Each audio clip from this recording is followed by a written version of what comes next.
We are waiting for nothing. Yan ang sabi ni Be Real pagkatapos makita ang lineup ng mga upcoming teleseries from ABS-CBN Entertainment. Yan ang nakita niya.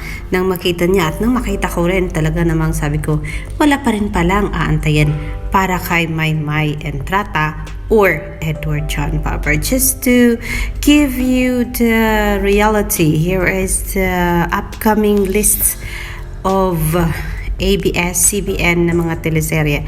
Una dito ay JRB Creatives new teleserye directed by FM Reyes, starring Chasey De Vera, Ria Ataide, Tony Labrusca, and Jane Onyeza. Next to it is a teleserye, a comeback teleserye of Enrique Hill, directed by To Be Announced and starring To Be Announced. So wala pang kasama dito si Enrique Hill.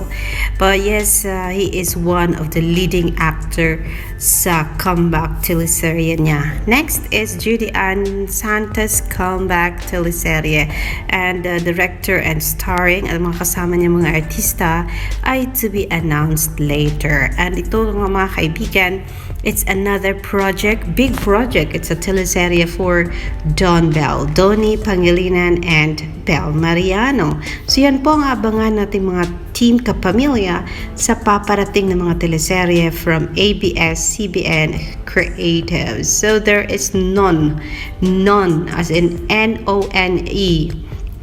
Wala po tayong abangan na any teleserye or movie para kay Maymay or kay Edward man lang. So it's so clear, klarong-klaro na wala pong tayong antayin.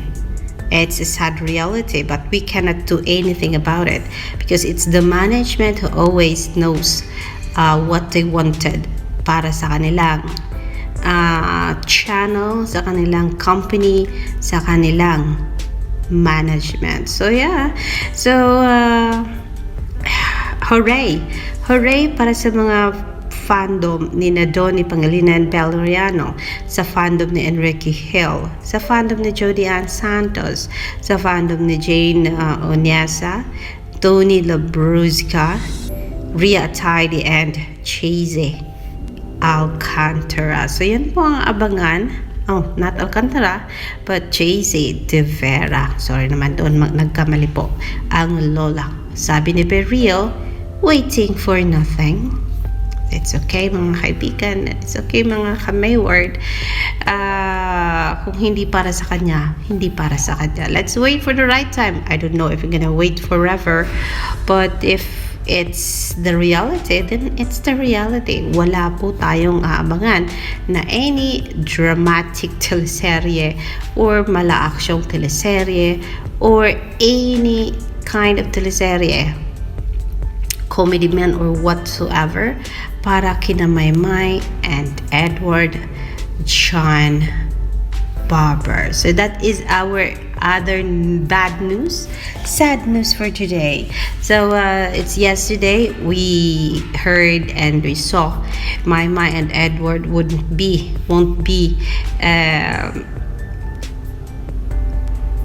a member of the group of performers and artists na pupunta ng Las Vegas, and it was Don Bell na nasa listahan. And now again, it's another sad news. Wala po ang mga mukha at pangalan ni Maymay Entrata and Edward John Popper sa mga upcoming teleseries ng ABS-CBN Entertainment. So Doc Baraje sabi, if this is real, another blessing for Don Bell. Congratulations Don Bell, of course.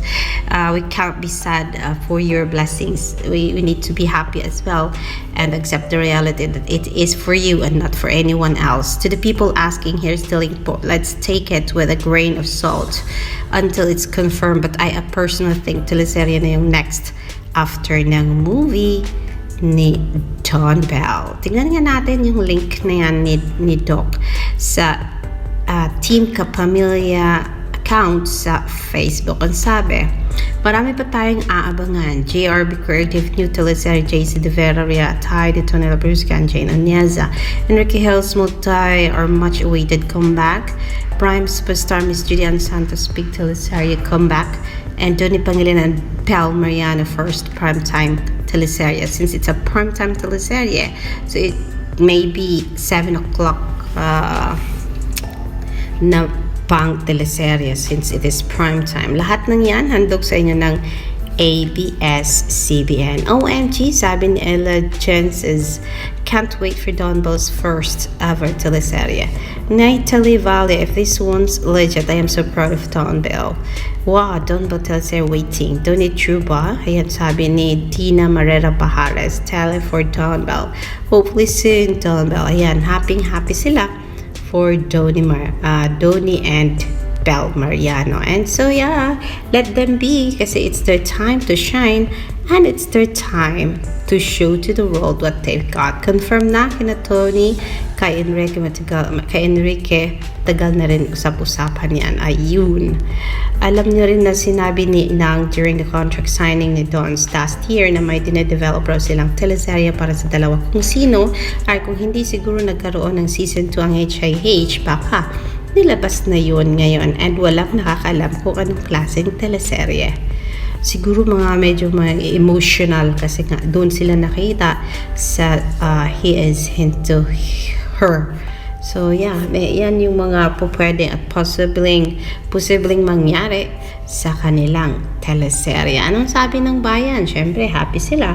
And so yeah, may word fandom, it's not ours to claim, it's not ours to be happy, so let it be. Wala na tayong ibang magagawa kundi wish for the best for them. Siguro baka wag na lang talaga tayong mag-expect for us not to be sad like this and for us not to be hurt like this. So yeah, for now, yan muna ang ating sad update for Maymay Entrata and Edward John Barber, and a good news para sa mga followers Nina, Donnie, Bel, Enrique Hill, Julian Santos, Rhea Tide, Tony Labrusca, JC De Vera, and Jane Onyesa. Alexander Lex de Jules, magandang hapon po sa inyong lahat.